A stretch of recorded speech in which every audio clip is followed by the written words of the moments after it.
Hello everybody, all. Welcome sa aking YouTube channel, Yegski Food Trip Vlog.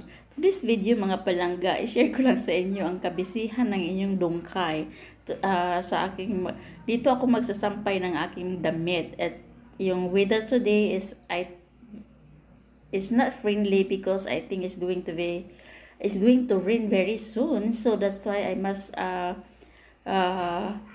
quickly as soon as possible na masampay ko yung aking mga sampay kasi parang uulan na naman at of course ang dami kong gawain sa araw po na ito kaya yan so uh, wala po akong ibang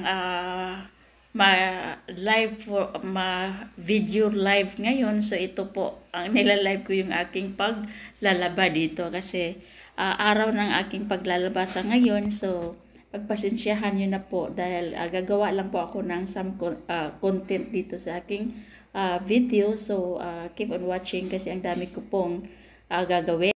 And today, I need to do some cleaning din kasi as you know, Christmas is around the corner. So, kailangan ko din pong mag-spring cleaning na.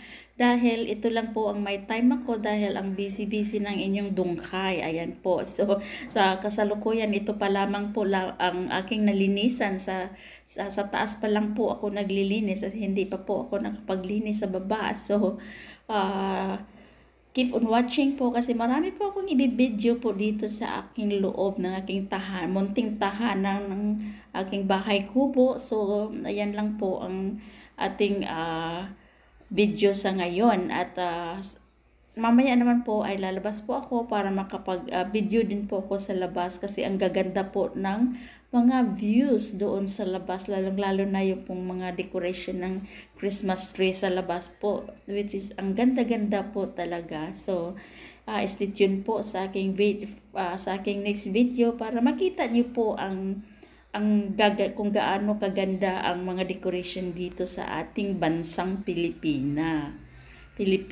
po. So, yan lang po. Thank you for watching and bye for now.